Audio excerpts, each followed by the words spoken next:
Sisulu also rubbished those allegations, but she did say that they have an open mind, and if anybody has some concrete evidence, they should come forward. But newspaper headlines the week before also put former Premier of the Free State and now ANC Secretary General Ace Magashule at the center of significant corruption in the province. Now, the question we're asking, are all of these revelations and allegations coincidental, especially as we move towards the elections? To help us look at this a little further, I'm now joined by Makhosini Mgitwya, who's a media consultant and political analyst. Thanks so much for joining us. Welcome to the program. Thank you for having me. So every week there seems to be some kind of revelation, allegation that's coming forward, and it involves particularly the ruling party.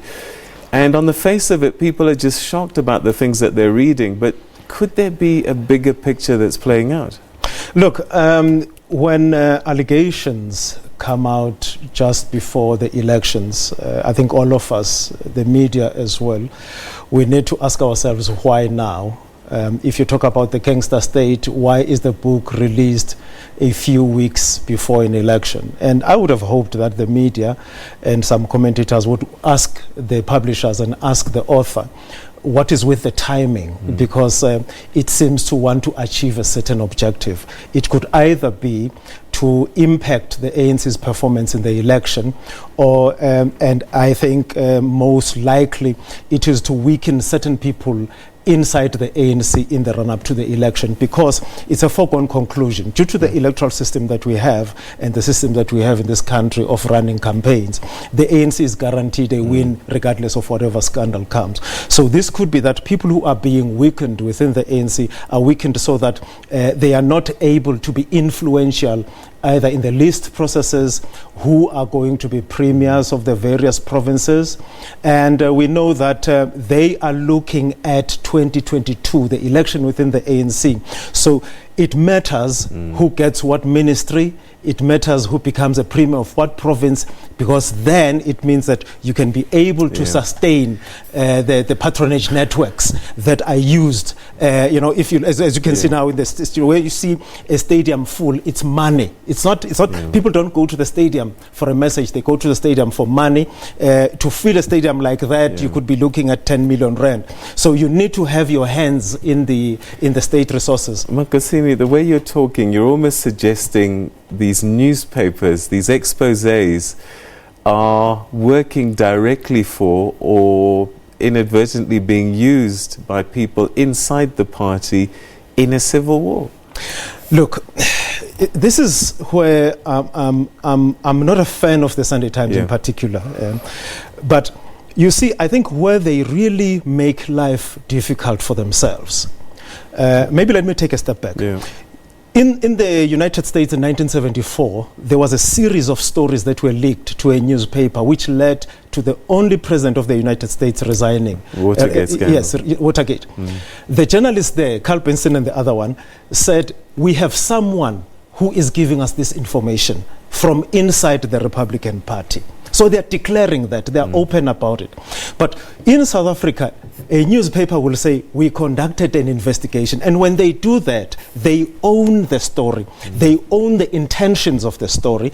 And therefore, they shield the people who are behind, who are giving them information. Because you could never believe that a journalist can just decide that there must be money at Nkandla. I'm going to stake out and follow and see what is happening. Somebody gave them a tip-off. And if they can tell you who gave them a tip-off, it can help us understand what is behind these exposés. Now, if you take the story, for instance, of the alleged millions of Gaddafi that were put in Nkandla, if you follow that story and how it was such a big story, you would expect that the government of Swaziland would have come out guns blazing. You'd expect that the former president would have come out guns blazing. But you're getting a muted response. Instead, you're hearing from the ministers, Minister Sisulu and others. So that says to you, whereas the story could be based on rumors and all that, but there is a fire somewhere because there is smoke. I'm saying, for me, it is uncharacteristic of a government, like the government of Swaziland, for instance, to be accused of something like this, to be storing 30 million rands of money that was stolen from Libya. You should be hearing much more noise than you're hearing now. So then who stands to gain by a story like this of a politician who's no longer president, who's in retirement, coming out 4 weeks before an election? Yeah, very good question. You see, the contest is not with the elections that we're going to have. The ANC is going to win, the DA is going to be number 2, EFF is going to be number 3, we can call it right now. The competition is inside the ANC, right? There are 2 factions there. President Ramaphosa really was dealt a very bad hand of cards because he was forced to work with people that he has nothing in common with other than the history that they are all from the ANC. So you had 2 factions that were almost forced to work together. Now, that to me sounds like a coalition government. Now, with any coalition government, you have serious times coming ahead because, yes, they're going to win the election, but now a decision has to be made. Who becomes minister of what? Who becomes a premier for which province? Who becomes a... So all those things are now what is being fought over, and in order to weaken the other people, you weaken them by pointing out their weaknesses. So you can say former President Zuma is retired, but the election last in 2017, it was not so much between Nkosazana Dlamini Zuma and Ramaphosa than it was about Jacob Zuma and Cyril Ramaphosa. And there are people who align themselves with Jacob Zuma. Ace Magashule is one of them. You'll remember that immediately after they lost the presidency of the ANC in the, at Nasrec, he came out and said, we can win this thing in 5 years. Let's organize. So you see that in the context of 2 factions that don't like each other very much, that are forced to work together. All right, so are you suggesting that the factions inside the party have done their calculation and, as you've said, they're working from the premise that no matter what we release, we're going to win this election? Yes. And it's really more about other issues. Yes. Could they be wrong? Could there be a surprise? I mean, the last election, Gauteng, we saw in the end, they didn't have such a big majority. They literally just crossed the line. Let me tell you what, they could well be wrong, but you know, Cyril Ramaphosa is going to be the president of the republic. That much we guaranteed. Maybe they may have to form a coalition to run Gauteng or completely lose it, but Cyril Ramaphosa is going to be president of the republic. David Mabuza is going to be deputy president of the republic. So that's guaranteed. And that there will be ministries that people will have to share. But there is a real danger that you know, South Africans could grow tired of these scandals. That it's either, you know, it's on the PIC or on you know, state capture. All the time you get damaging allegations of state resources being used for things that they're not supposed to be used for, and the political party that is cited there, it is always the ANC. So they could get tired. But this is what the danger is going to be. Once there is fatigue with these scandals, because the ANC voter base is almost impregnable. You can't break it. It's very difficult to break it.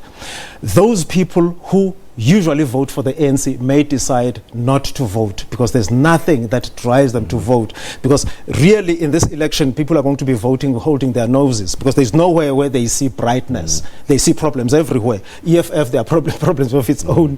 DA has got problems of its own. So the ANC will win by default essentially. But what may happen, and here's the risk that the ANC is facing, that the fatigue over the scandals may lead to people not going out to vote. Now, if you take the ANC has got 60% of the vote, opposition parties have 40% of the vote. Now, if opposition voters are enthused, are encouraged to go out and vote, they already have 40%.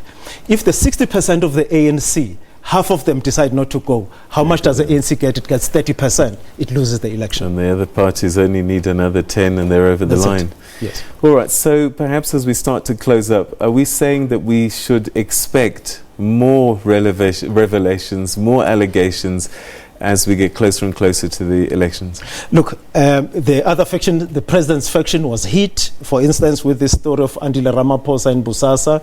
You know, Bosasa is the most discredited company in the country. If you do any business with them, we are entitled to suspect that you are corrupt. So there was a tenuous link of corruption between President Ramaphosa and Bosasa. Andile Ramaphosa is a grown man. He can do his business. He doesn't need his father for permission. But he was tainted with that.